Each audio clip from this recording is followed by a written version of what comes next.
샬롬. 오늘도 함께 모여 수요 기도에 드리시는 여러분 한 사람 한 사람 주님의 이름으로 축복하고 환영합니다. 오늘 함께하는 기도의 가운데 하나님을 향한 사랑, 하나님을 향한 정성 더욱더 커져가시기를 다시 한번 주님의 이름으로 기원합니다. 우리 함께 사도신경 하심으로 수요 기도회를 하나님께 드리시겠습니다. 나는 전능하신 아버지 하나님, 천지의 창조주를 믿습니다. 나는 그의 유일하신 아들, 우리 주 예수 그리스도를 믿습니다. 그는 성령으로 잉태되어 동정녀 마리아에게서 나시고 본디오 빌라도에게 고난을 받아 십자가에 못 박혀 죽으시고 장사된 지 사흘 만에 죽은 자 가운데서 다시 살아나셨으며 하늘에 오르시어 전능하신 아버지 하나님 우편에 앉아 계시다가 거기로부터 살아있는 자와 죽은 자를 심판하러 오십니다. 나는 성령을 믿으며 거룩한 공교회와 성도의 교제와 죄를 용서받는 것과 몸의 부활과 영생을 믿습니다. 아멘.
오늘 우리에게 주시는 하나님의 말씀은 데살로니가전서 5장 16절에서 18절까지의 말씀입니다. 우리 함께 읽도록 하겠습니다. 항상 기뻐하라. 쉬지 말고 기도하라. 범사에 감사하라.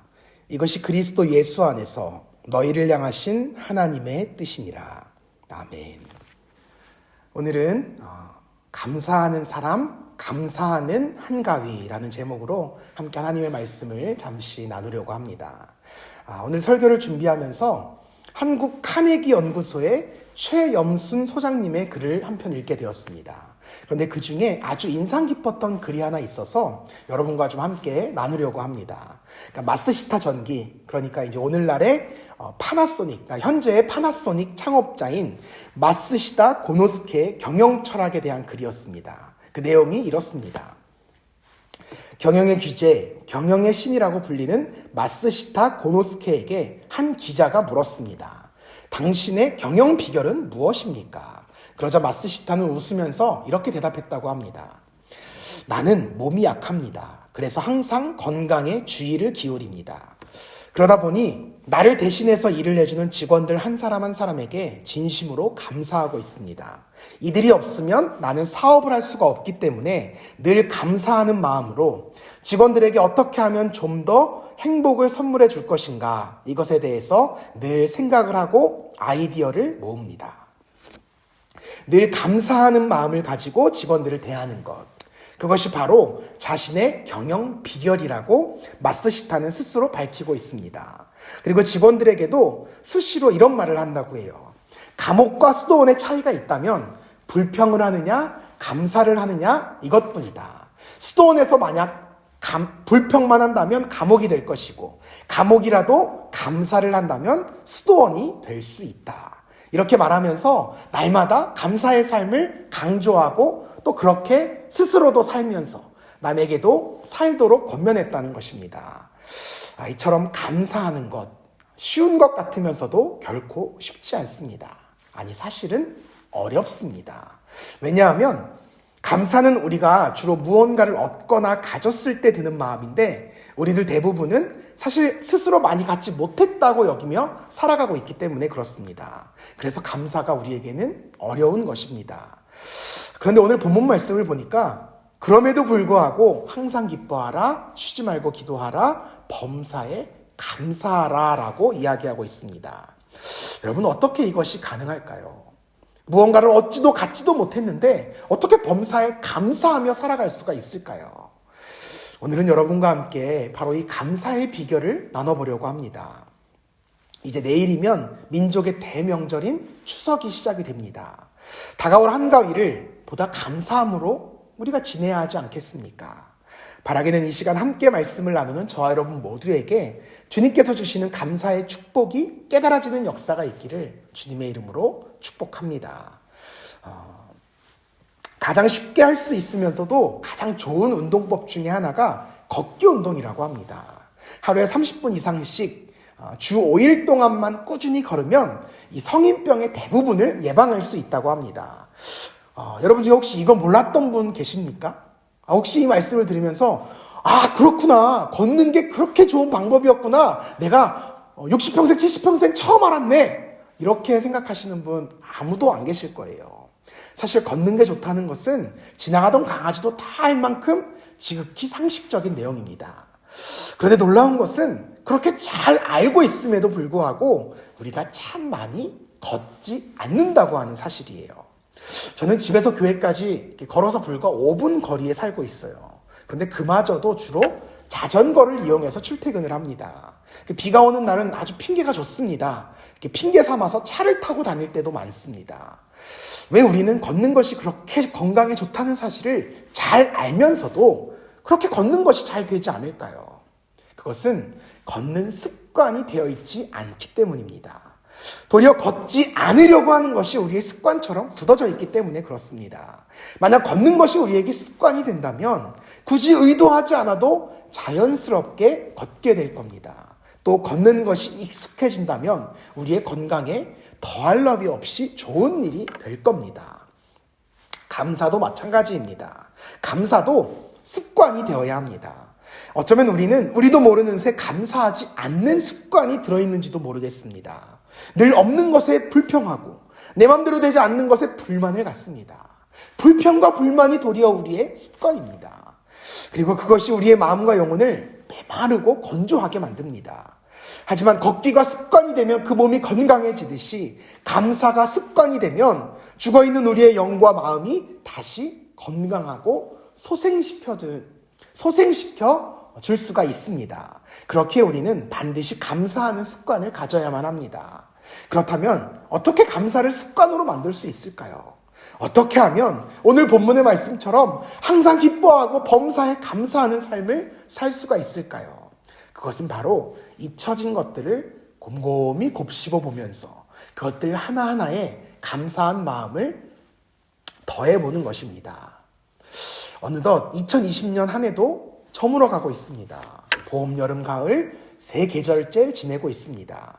이제 곧 추운 겨울을 맞이하게 되면 이 한 해도 훌쩍 지나가 버리게 될 것입니다. 저는 이 말씀을 준비하면서 문득 올해 지난 시간들을 살펴보았습니다. 곰곰이 생각하다 보니까 참 중요한 것들을 많이 잊어버리고 살았다는 것을 새삼 느끼게 되었습니다. 내가 지금 이 자리에 있기까지 인도하시고 지켜주셨던 하나님, 그 하나님께 진실될 감사를 드리지 못했다는 사실을 깨닫게 되었습니다. 또한 내가 이만큼 성장하기까지 나를 도와주었던 가족들과 또한 믿음의 동역자들, 성도님들이 늘 내 곁에 함께 있었다는 사실을 새삼 깨닫게 되었습니다. 그리고 그들에게 진심으로 감사를 표현하지 못했던 제 모습이 너무나 후회스러웠습니다. 이제 내일이면 민족의 으뜸 명절인 추석입니다. 대대로 추석은 가을의 달빛이 가장 좋은 밤이라는 의미로 온 가족이 함께 모여서 잔치를 베풀고 이웃과 더불어서 먹고 마시는 정말 한 해 중에 가장 감사한 날입니다. 그런데 어느덧 추석의 의미가 퇴색되어서 가장 좋은 밤이라고 하는 이 본연의 의미보다는 그저 정기적인 공휴일이 되어버리고 말았습니다. 이렇게 생각해보면 한편으로는 참 씁쓸한 명절이라는 생각도 듭니다. 이번 추석이 정기적이고 형식적인 연중 행사가 아니라 지나온 세월을 생각하면서 진심으로 감사드려야 할 하나님, 그리고 부모님과 가족들, 내 자녀들, 형제들, 믿음의 동역자들, 나아가 살아가는 교우들과 이웃들에게도 진심으로 감사를 표현할 수 있는 복된 추석이 되기를 바랍니다. 특별히 올해는 코로나로 인해서 가족들과의 만남도 어렵게 되었습니다. 하지만 다정한 전화 한 통, 또 기쁜 사진 한 장 함께 나누시면서 서로를 감사하는 추석 연휴가 되시기를 바랍니다. 이처럼 우리의 삶을 돌아보면 당연히 감사해야 할 것들임에도 불구하고 당연히 감사하지 않았던 우리의 모습들을 발견하게 됩니다. 이제부터 우리가 할 일은 그 일들을 찾는 것입니다. 처음부터 내가 감사해야지 이것은 너무나 어렵습니다. 다만 지난 삶을 돌아보는 것으로부터 시작하시기 바랍니다. 우리의 삶을 돌아보며 내가 그 일에 감사하지 못했구나 라는 것을 떠올리시면 그때마다 감사를 표현해 보시기 바랍니다. 그렇게 행할 때 그 감사가 우리의 습관이 되고 또 그러한 습관이 된 감사 때문에 여러분의 삶에 특별히 이번 한가위에 참 많은 감사의 열매가 맺혀지게 될 것을 믿습니다. 그러한 은혜가 있기를 주님의 이름으로 축복합니다. 오늘 본문 말씀인 데살로니가 5장 16절에서 18절까지의 말씀을 보면 항상 기뻐하라, 쉬지 말고 기도하라, 범사에 감사하라. 이것이 그리스도 예수 안에서 너희를 향하신 하나님의 뜻이니라. 아멘. 이렇게 증거하고 있어요. 바울 사도는 하나님께서 우리 그리스도인들에게 바라시는 하나님의 뜻을 세 가지로 풀어 설명하고 있습니다. 첫 번째는 항상 기뻐하라. 두 번째는 쉬지 말고 기도하라. 세 번째는 범사에 감사하라. 왜 하나님은 우리들에게 항상 기뻐하라고, 쉬지 말고 기도하라고, 범사에 감사하라고 말씀하셨을까요? 더욱이 왜 이것이 하나님께서 이 시대를 살아가는 그리스도인에게 바라시는 하나님의 뜻이라고 말씀하셨을까요? 그것은 우리가 살아가는 이 시대가 항상 기뻐할 수 없는 시대이고 도무지 바빠서 기도할 수 없는 시대이며 작은 것에는 만족하고 감사하기 어려운 시대이기 때문에 그렇습니다. 도무지 기뻐할 수 없는 시대, 너무 바빠서 기도할 수 없는 시대, 아무것도 감사하기 어려운 시대를 살아가고 있지만 그럼에도 불구하고 그러한 시대 속에서도 기뻐하고 기도하며 감사하는 삶을 살아가는 것이 바로 그리스도인을 향한 하나님의 뜻이고 사명이라고 하는 것입니다. 그렇게 우리는 항상 기뻐하는 법을 배워야 합니다. 쉬지 않고 기도하는 법을 배워야 합니다. 모든 일에 감사하는 법을 배워야 합니다. 그리고 그 비결은 바로 앞서 말씀드렸듯이 기쁨과 기도와 감사에 거룩한 습관을 들이는 것입니다. 영적인 거장들이었던 믿음의 선진들은 이러한 습관을 들이기 위해서 언제나 자신의 시간을 특별하게 구별하였습니다. 영적인 성장과 경건의 훈련을 위한 시간을 따로 떼어 구별해 놓았습니다. 영국 노예 해방을 이끌었던 믿음의 사람 윌리엄 윌버포스를 잘 아실 것입니다. 그는 개인적인 경건의 시간을 갖던 중에 문득 너무도 바쁘고 분주하게 사역을 감당하는 자신의 삶을 바라보게 됩니다. 하나님과의 관계는 이미 깨져버렸고 외적인 삶에만 너무 치우친 채 살아가고 있는 자신의 모습을 바라보며 그는 그의 일기에 이렇게 한탄하고 있어요. 개인 경건의 시간을 더 확보해야 한다. 너무 외적인 삶에 치우쳐 살고 있다. 경건의 시간이 짧아지니 영혼이 굶주리고 점점 야위어가고 약해지고 있다. 너무 늦게 자고 너무 늦게 일어나고 있다. 그리고 그는 평소보다 사역의 양을 반으로 줄입니다. 그리고 기도와 말씀 묵상을 통해서 하나님과 교제하는 시간을 평소에 배로 늘리게 됩니다. 자다가 눈을 뜨면 습관적으로 기도할 수 있게끔, 또 어찌해야 할지 모르는 어려운 상황과 힘겨운 여건 속에서 습관적으로 말씀을 읽고 말씀을 떠올릴 수 있게끔 그렇게 경건의 훈련을 통해 삶의 습관을 바꿔 나갔던 것입니다. 이 윌리엄 윌버포스 외에도 위대한 영적인 거장들의 삶은 늘 개인의 경건 생활을 통해 하나님과 친밀한 시간을 따로 구별해 가졌습니다. 거룩한 습관을 들이기 위해서 노력했습니다. 왜 그렇게 했을까요? 그렇게 하지 않으면 기뻐하고 기도하고 감사하는 습관이 내게 들이지 못하기 때문입니다. 정말 기뻐하고 기도하고 감사할 수 없는 상황에서도 기뻐하고 기도하며 감사할 수 있으려면 그렇게 할 수 있는 거룩한 습관이 나에게 있어야 하기 때문에 그렇습니다. 요한복음 15장 10절에서 11절 말씀을 보면 예수님께서는 기쁨이 우리에게 어떻게 임하는지를 잘 말씀해 주고 계세요. 내가 아버지의 계명을 지켜 그의 사랑 안에 거하는 것 같이 너희도 내 계명을 지키면 내 사랑 안에 거하리라. 내가 이것을 너희에게 이름은 내 기쁨이 너희 안에 있어 너희 기쁨을 충만하게 하려 함이라. 아멘. 예수님께서도 하나님의 말씀을 지킴으로 하나님의 사랑을 늘 누리고 계셨습니다. 예수님도 습관처럼 하나님의 말씀을 읽고 묵상하며 또한 기도하셨습니다. 그리고 습관처럼 감사하셨고 습관처럼 기뻐하셨습니다. 그래서 제자들에게도 동일하게 하나님의 말씀을 지키며 하나님의 사랑에 거하도록 당부하시는 것입니다. 내가 이것을 너희에게 이름은 내 기쁨이 너희 안에 있어 너희 기쁨을 충만하게 하려 함이라. 아멘.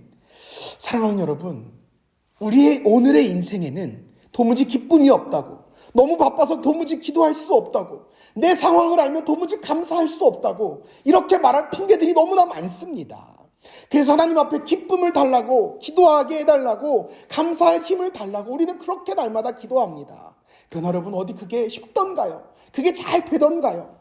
때때로 하나님께서 기쁨을 주시고 기도할 힘도 주시고 감사할 힘도 주실 때가 있어요. 하지만 그것도 어느 정도의 시일이 지나면 마음에서 다 사라집니다. 언제 그랬냐는 듯 우리의 마음이, 우리의 영혼이 다시 갈급해집니다. 왜 그렇습니까? 그것을 유지할 수 있는 영적인 습관이 없기 때문에 그렇습니다. 우리 안에 하나님의 말씀이 없기 때문이에요. 영적인 습관, 거룩한 습관이 없으면 우리들은 험난한 이 세상에서 살아갈 수가 없습니다. 갈급하고 연약하고 나약하고 기쁨 없이 살아갈 수밖에 없습니다. 그래서 예수님은 우리들에게 기쁨을 얻는 법을 알려주신 것입니다. 기도할 힘을 얻을 수 있는 방법을 알려주신 거예요. 감사를 발견할 수 있는 힘이 무엇인지를 알려주신 거예요. 그게 무엇입니까? 늘 하나님과 교제하며 살아가는 것입니다. 하나님을 늘 가까이 하는 시간을 따로 구별해 놓는 거예요. 개인의 영성을 훈련하는 시간을 따로 갖는 것입니다. 이 시간은 영적인 호흡을 하는 시간이고 하나님의 계명을 지키며 살아가는 시간입니다. 이 시간이 우리를 항상 기쁘게 만들고 쉬지 않고 기도하게 만들며 범사에 감사하도록 만들어주시는 것입니다. 만약 이러한 경건의 시간이 여러분에게 부담이 되고 시간 내기 어렵다면 여러분은 항상 기뻐할 힘도, 쉬지 않고 기도할 힘도, 범사에 감사할 힘도 다 잃어버리고 매일같이 나는 기뻐할 수 없어, 나는 기도할 수 없어, 나는 감사할 수 없어, 이 말만 되뇌이며 살아갈 수밖에 없게 될 것입니다. 사랑하는 여러분, 늘 깨어 기도하실 수 있기를 바랍니다. 늘 하나님의 말씀 안에 거하실 수 있기를 바랍니다. 늘 하나님의 뜻대로 뜻대로 살아가시는 여러분 되시기를 축복합니다. 여러분, 다른 방법이 없습니다. 하나님과 가까이 하는 것, 하나님과의 교제하기 위해서 그 따로 거룩한 시간을 구별하는 것, 그것밖에는 없습니다. 왜냐하면 하나님만이 우리의 기쁨의 근원이시고 기도의 응답자이시고 감사를 받으시는 분이기 때문에 그렇습니다. 그 하나님과 교제하지 않으면 우리에게 영적인 능력이 나타나지 않는 거예요. 저 역시도 이것을 너무나 잘 알고 있기 때문에 늘 깨어있기 위해 부단히 애를 씁니다. 매일 새벽 4시마다 따르릉 알람소리가 울려옵니다. 그 알람소리를 들으면서 오늘 하루는 정말 더 자고 싶다, 이 마음이, 이 생각이 굴뚝 같지만 그럴 때마다 제 마음을 치면서, 제 몸을 치면서 악착같이 주의 말씀에 복종하는 이유, 악착같이 일어나는 이유가 바로 여기에 있습니다. 정말이지 그 새벽의 고요한 시간 말고는 하나님과 독대할 수 있는 삶에 구별된 시간이 없기 때문에 그렇습니다. 바라기는 여러분에게도 저와 동일한 절실함이 있기를 바랍니다. 하나님과의 교제를 위해 여러분의 시간을 구별하시기 바랍니다. 영적인 습관, 거룩한 습관을 들이기 위해서 여러분의 삶을 구별하실 수 있기를 바랍니다. 그것이 저와 여러분의 지쳐있는 영, 죽어가는 심령을 깨워줄 것을 믿습니다. 본문 18절 말씀을 다시 한번 보겠습니다. 범사에 감사하라. 이것이 그리스도 예수 안에서 너희를 향하신 하나님의 뜻이니라. 아멘. 이 말씀을 보면 하나님이 우리들에게 원하시는 이 감사의 범위가 우리가 상상하는 것보다 훨씬 더 크고 넓다는 것을 알 수가 있습니다. 우리는 그저 특정한 상황 속에서 특정한 조건 때문에 감사하고 싶어 합니다. 그러나 본문에서 말하는 범사란 표준 세번역 성경에서는 모든 일에라고 번역되어 있고 공동 번역 성경에는 어떤 처지에서든지라고 번역되어 있어요. 영어 성경인 NIV 버전에서는 in all circumstance, 모든 상황 속에서 이렇게 번역되어 있습니다. 결국 하나님이 원하시는 감사는 내 상황과 내 처지가 좋거나 나쁘거나 상관이 없어요. 내가 건강하거나 건강하지 못하거나 상관이 없어요. 생활이 넉넉하거나 궁핍하거나 상관이 없다는 겁니다. 그래서 18절 말씀을 유진 피터스는 메시지 성경에서 이렇게 번역하고 있어요. 무슨 일에든지 하나님께 감사하십시오. 이것이야말로 하나님께서 그리스도 예수 안에 있는 여러분에게 바라시는 생활 방식입니다. 여러분, 생활 방식은 무엇입니까? 그 사람이 살아가는 원칙입니다. 그 사람의 말과 행동을 포함해서 그 사람을 지배하고 있는 것이 무엇인지를 가장 분명하게 드러내는 것이 바로 생활 양식, 생활 방식입니다. 감사가 삶의 원칙이 되고 기준이 되는 삶, 그것이 바로 하나님의 뜻대로 살아가는 생활 방식이라는 겁니다. 그리고 이것이 습관처럼 나오는 삶이 바로 그리스도인의 생활 방식이라는 것입니다. 미국의 종군 목사로 사역했던 멀린 캐로더스라고 하는 목사님이 계십니다. 이분이 알레르기로 인해서 상당히 오랜 시간을 고통당했다고 합니다. 참다 못해 주님께 나와 기도했다고 해요. 하나님, 제발 좀 이 알레르기를 좀 없애주십시오. 사역하는 것도 목회하는 것도 이 알레르기 때문에 너무 어렵습니다. 삶의 한순간 한순간이 이 알레르기 때문에 너무나 괴롭습니다. 그러자 주님이 마음에 이런 질문을 하시더랍니다. 알레르기 증세를 잠깐 없애주기를 원하느냐, 아니면 뿌리 자체를 제거해 주기를 원하느냐. 당연히 뿌리를 제거해 주십시오라고 대답했다고 합니다. 그런데 그 후로도 며칠 동안 계속 콧물이 흐르고 재채기가 나왔다는 거예요.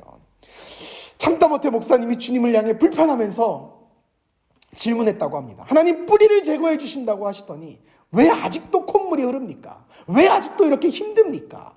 그러자 주님이 즉시로 마음에 음성을 주시는데 데살로니가 5장 18절 말씀이 생각나게 하셨다는 거예요. 범사에 감사하라. 이것이 그리스도 예수 안에서 너희를 향하신 하나님의 뜻이니라. 뭐라고? 범사에 감사하라고. 그는 이 범사라고 하는 말에, in all circumstance라고 하는 말에 충격을 받습니다. 아니, 어떻게 모든 상황 속에서 감사할 수가 있는가? 그러면 나쁜 일에도 감사해야 하는 건가? 그러면 이 알레르기 때문에도 감사해야 하는 건가? 만약 이게 진짜 하나님의 말씀이라면 이제까지 내가 알레르기 때문에 불평한 거야말로 큰 죄가 아닌가?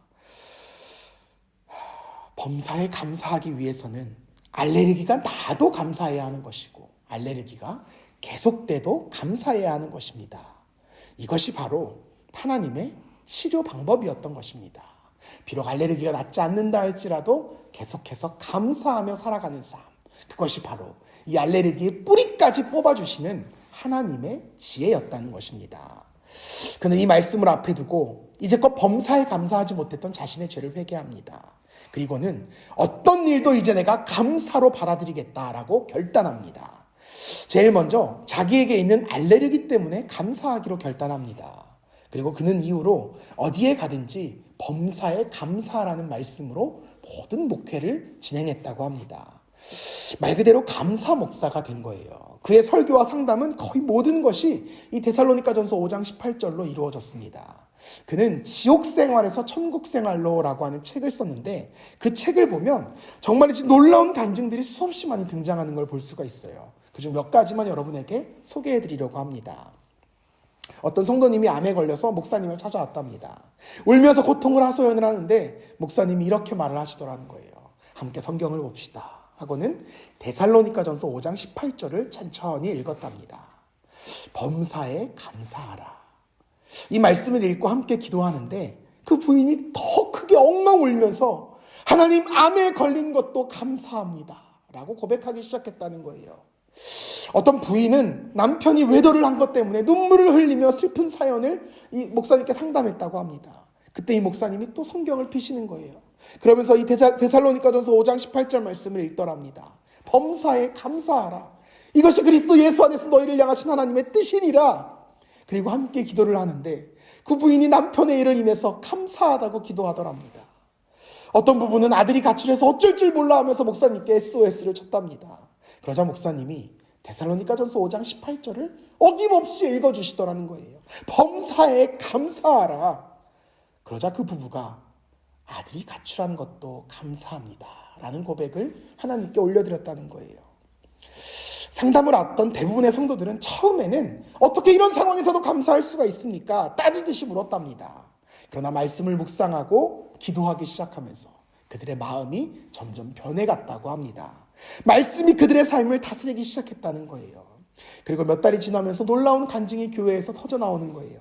암에 걸렸던 사람이 감사했더니 치료받았다, 이런 간증이 터져 나오고, 남편의 외도로 고통스러워하던 부인이 감사했더니 남편이 회개하고 돌아왔다는 간증이 터져 나오고, 가출한 자녀를 둔 부모가 감사했더니 아들이 돌아왔다, 이런 간증이 터져 나오더라는 거예요. 이처럼 하나님께 범사에 감사했더니 기적 같은 일들이 일어나기 시작했다는 겁니다. 우리의 삶에도 이러한 감사가 넘쳐나야 하지 않겠습니까? 그런데 문제는 우리가 이러한 이야기를 들으면 이제부터 정말 모든 일에 감사해야겠다, 이런 생각이 듭니다. 그런데 막상 어려움이 닥치고 고난이 찾아오면 그렇게 행하지 못하는 경우가 참 많습니다. 왜 그럴까요? 앞서 이야기했던 이유 그대로입니다. 감사가 습관이 되지 않았기 때문입니다. 그리스도인들은 보이는 것을 통해서 감사하지 않습니다. 보이지 않는 하나님의 인도하심을 때문에 감사하는 사람들입니다. 누구나 좋은 일에는 감사할 수 있습니다. 감사의 조건이 눈에 보이기 때문입니다. 그러나 힘들고 어려울 때 감사하는 것은 정말 힘이 듭니다. 감사가 불가능한 것처럼 보입니다. 대학 떨어졌는데 감사할 수 있겠습니까? 시험에서 떨어졌는데 감사가 나옵니까? 사업에 실패했는데 무슨 감사가 나옵니까? 승진이 안 됐는데 무슨 감사가 나옵니까? 아픈데 망했는데 어떻게 감사가 나올 수 있냐는 겁니다. 그러나 이때 감사하는 사람이 진정으로 자신의 믿음을 하나님께 증명하는 사람입니다. 그런 사람을 하나님이 눈여겨보신다는 거예요. 좋을 때 감사하는 것 다 합니다. 그래서 그런 사람들의 믿음은 특별한 믿음이 아닙니다. 그러나 하나님의 기쁨이 되었던 믿음의 선진들을 살펴보면 그들은 기쁠 때나 슬플 때나 힘들 때나 어려울 때나 슬플 때 모든 상황 속에서 하나님을 신뢰하고 하나님을 바라보며 그의 인도하심에 감사했습니다. 그래서 그들의 믿음이 특별한 믿음이었던 것입니다. 그래서 그들의 믿음이 성경에 기록된 특별한 믿음이 될 수 있었던 것입니다. 이 믿음은 오직 감사에서 나옵니다. 그리고 이 감사는 감사의 습관을 통해서 나오는 것입니다. 이 감사의 습관은 따로 구별된 경건의 시간, 경건의 훈련으로부터 나옵니다. 다시 말씀드립니다. 감사의 습관을 들이시고 경건의 훈련을 행하시기 바랍니다. 하나님과 독대하는 구별된 시간을 마련하시기 바랍니다.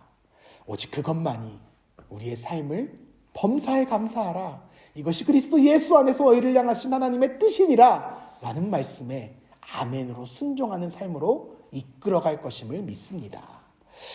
오늘 아침 뉴스를 보니까 이번 추석상이 많이 소박해졌다고 이야기합니다. 물론 함께 모이지 않는 이유도 있겠지만 너무나 치솟은 물가 덕분이라고 말합니다. 어른들은 간소해진 추석상을 바라보면서 한숨을 푹푹 쓰고 또 준비하는 자녀들 역시 괜한 죄책감에 시달리면서 울며 겨자 먹기식으로 추석상을 차린다고 합니다. 그러나 사랑하는 여러분, 조금은 소박한 추석상이라 할지라도 감사함으로 받으시기 바랍니다. 힘들수록 어려울수록 감사하는 한가위가 되시기를 바랍니다. 인도해 주신 하나님의 은혜가 너무나 크지 않습니까? 전 세계가 전염병으로 고생하는 이 시기에게도 무탈하게 모든 식구들이 살아갈 수 있다는 것 자체가 너무나 감사한 일입니다. 한 식탁에 둘러앉아 사랑의 교제를 나눌 수 있다는 것 자체가 너무나 감사한 일인 것입니다. 여러분 모두 감사하는 사람이 되어 이번 한가위를 감사의 한가위로 보내시기를 주님의 이름으로 축복합니다. 사랑하는 성도 여러분, 지금 여러분의 삶이 어렵고 힘들지라도 모든 일에 감사해 보십시오. 만약 여러분의 삶이 도무지 감사하기 어려운 형편과 처지에 있다 할지라도 그럼에도 감사해 보시기 바랍니다. 경건의 훈련을 통해서 감사하는 습관을 들이시기 바랍니다. 그렇게 감사하시기 바랍니다. 그래서 감사하는 사람을, 그럼에도 감사하는 사람을 하나님이 어떻게 이끄시고 하나님이 어떻게 복 주시는지를 여러분의 삶으로 세상에 증명해 보시길 바랍니다. 담대하게 감사함으로 살아가 보시길 바랍니다. 특별히 이번 한가위를 맞은 여러분의 가정마다 감사가 넘침으로 세상 가운데 하나님의 복을 흘려보내는 그러한 행복한 한가위가 되시기를 주님의 이름으로 축복합니다. 기도하겠습니다. 살아계신 아버지 하나님, 오늘도 우리의 삶을 이끌어 주시며 너무나 감사드립니다. 하나님, 우리가 살아가며 주님 뜻대로 살아가지 못했음을 돌아봅니다. 항상 기뻐하지 못하였고 늘 기도하지 못했으며 범사에 감사하지 못했던 것이 우리의 솔직한 인생이었습니다. 그러나 주님, 이 시간 말씀 듣고 깨닫게 하시니 감사합니다. 주 예수 그리스도를 통하여 우리에게 허락하신 하나님의 귀하고 복된 뜻, 그 뜻대로 살아가게 하옵소서. 항상 기뻐하고 쉬지 말고 기도하며 범사에 감사하게 하옵소서. 그것에 순종하기 위하여 늘 하나님을 가까이 하게 하시고 기도와 말씀에 경건의 시간을 따로 구별할 수 있도록 인도하여 주옵소서. 도와주옵소서. 형편과 여건을 주님께서 허락하여 주옵소서. 이제 내일이면 추석입니다. 하나님, 이번 한가위는 정말 감사가 충만한 한가위 될 수 있도록 은혜 베풀어 주옵소서. 감사드리며 살아계신 예수님의 이름으로 기도합니다. 아멘.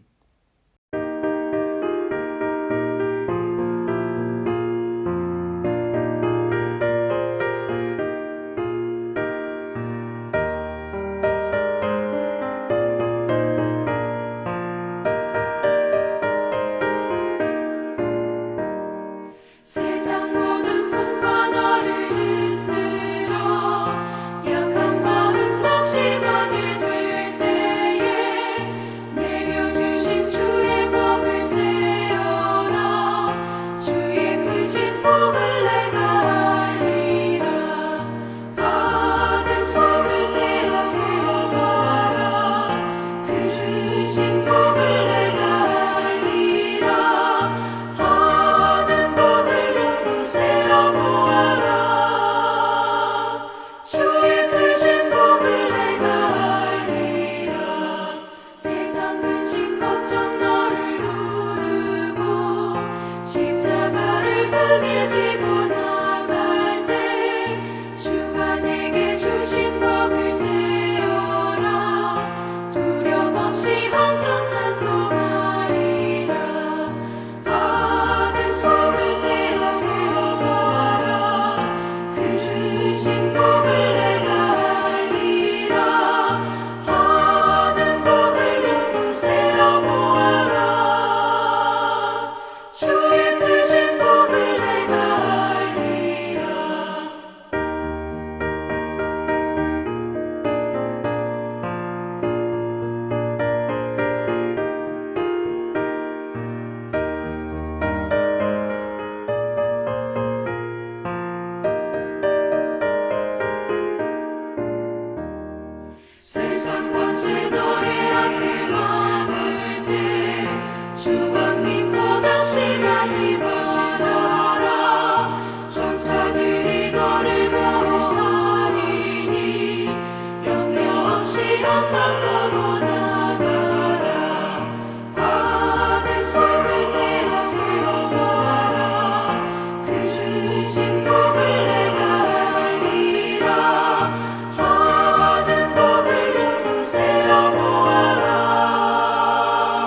함께 주님의 기도하심으로 모든 수요 기도회를 마치도록 하겠습니다.